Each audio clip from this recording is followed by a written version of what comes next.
এ তো দেখছি আমাদের বাড়ির পাশেও এসেছে কিউট সরস্বতী ঠাকুর।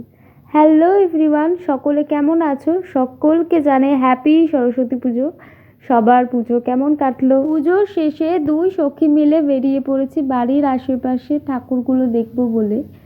তবে যতই কিউট সরস্বতী ঠাকুর আশেপাশে দেখি না কেন, আমার এই সাবেকি ঠাকুরই বেশি পছন্দ।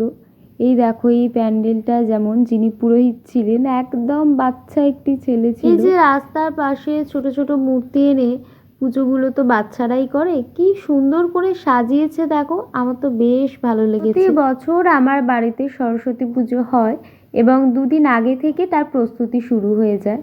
এবছর কিছু কারণবশত পুজোটা হয়নি, তাই একটু একটু মন খারাপ।